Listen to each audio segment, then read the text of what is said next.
Welcome back to the channel. In today's video, we will read the updates of the story about a man whose wife revealed that she was pregnant, but he knew he wasn't the father because he is sterile, but he decides to play along. If you haven't seen part 1 yet, I highly recommend watching it on our channel first to fully understand the story and its progression. Let's get started. Update 1.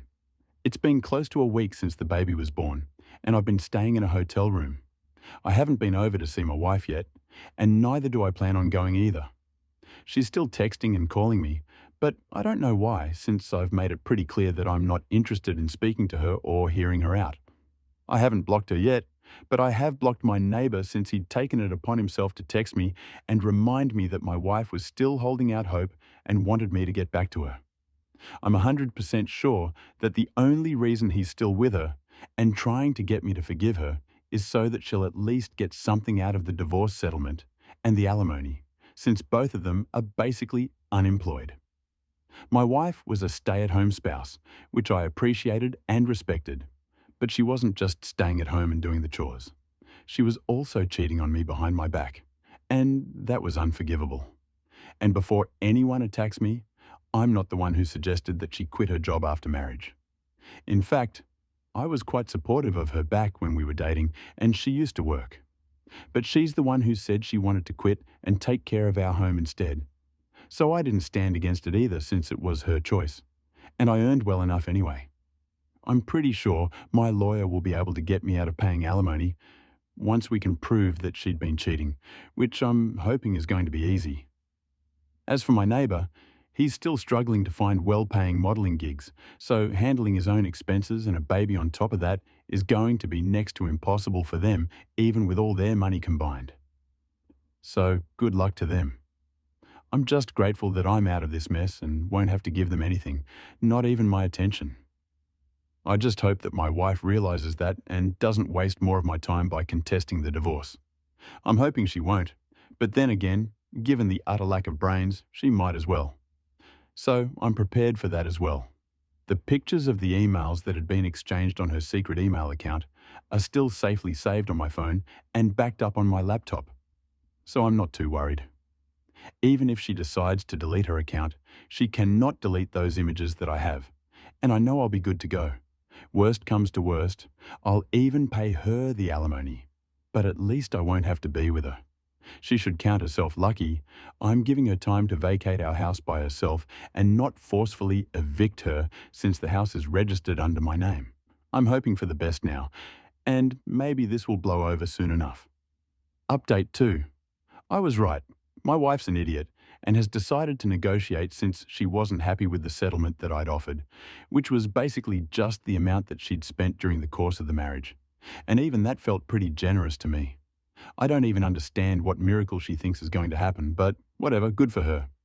She texted me yesterday saying that she'd vacated the house today, and I went back happily, thinking that she'd probably moved in with her parents or something, but was super disappointed to learn that she'd just moved across the street into our neighbour's house.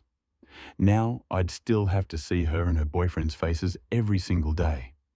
I even considered going back to living in a hotel, but didn't since this was my house, and I had every right to live wherever I wanted to. I wasn't going to pack up and go just because they were going to make me uncomfortable.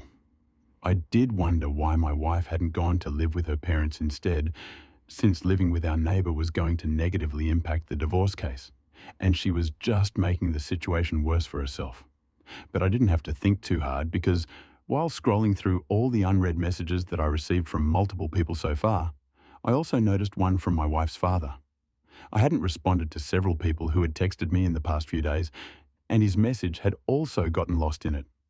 It was a long text about how sorry he was regarding what his daughter had done, and told me that they were strongly against her actions. Her father was saying these things, so it meant a lot to me, and validated my emotions so much that I could feel tears coming on, but held back. Anyway, he apologized for my wife's behavior, and told me that he'd cut her off, since she told him that she wanted to contest the divorce. So far, nothing that my wife was doing made any sense to me at all, since everything that she'd done was eventually going to backfire, and surely even someone like her had the good sense to realize that.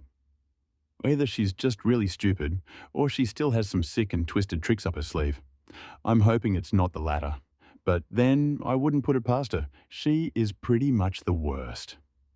This living arrangement is definitely going to lead to some complications, and I'm sure they'll try to make me uncomfortable or jealous. But I'm determined not to let them get under my skin and provoke me because they're definitely going to use that against me. All things considered, I'm still saving a fortune since I don't have to live in a hotel. So it's been a month since the negotiations for my divorce settlement began, and so far it's going pretty badly for my wife. I've been able to prove that she'd been cheating on me. Update 3. So it's been a month since the negotiations for my divorce settlement began, and so far it's going pretty badly for my wife. I've been able to prove that she'd been cheating on me, and she'd even made my job easier by moving in with the guy I'd accused her of cheating on me with, so there was no question about the validity of my claims. She'd tried to make up some false accusations about how I was an alcoholic, which is also why I was sterile, and that's why she'd gone ahead and had an affair. Since when we were trying to conceive, I'd become really cruel and bitter towards her. But that was all disproved quite easily, since everyone knew I'd quit drinking last year when we decided to start trying for a baby and haven't touched alcohol since. Again, I don't know why she thought that would work, and it was pretty damn stupid on her part. I guess she was just grasping at straws since her initial plan had failed miserably, and now she was too busy being a mother to be a scheming mastermind. She was too busy, and her baby daddy was too stupid, so there they were. By now, both of us are well aware of the fact that the chances of her walking away with any alimony at all are very slim, and I guess she must have told her boyfriend this since a few days ago. She was quite unceremoniously kicked out of his house with her baby. Yeah, that's right. I heard a lot of screaming and shouting from their house, and then within minutes, I saw my wife and her son being pushed out of the house while the father screamed absolutely disgusting things about her and called her every name in the book.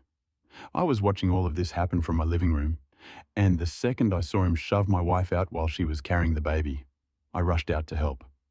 Enmity be damned, I couldn't let a poor innocent baby suffer for something that isn't even his fault. By the time I reached his doorstep, he'd already slammed the door shut while my wife and her son were both sobbing. I carried the baby and grabbed my wife's hand so that I could lead them back to my house across the street, and then called my father-in-law up so that he could take her home. Within an hour, he showed up and took her away, once again thanking me for all that I'd done. During that 1 hour, my wife had been crying like a baby herself, so I'd basically been calming both mother and child down myself. I wanted to call the cops as well, but she managed to persuade me to let it go since she didn't want more trouble. She was apologizing again and again for whatever had happened and told me that she'd been so desperate to be with the one she loved that she lost all her self-respect and morals. And she was truly sorry about all of it. She told me she'll accept whatever happens and isn't going to negotiate anymore, so the divorce is finalized faster. I guess that's one good thing. I hope she decides to press charges eventually on this, though, and heals herself as well. But at least I did whatever I could and was a decent person, and I don't regret anything. And that's the end of this story. What do you guys think about this story? Let me know in the comments section below, and I will see you guys on the next video.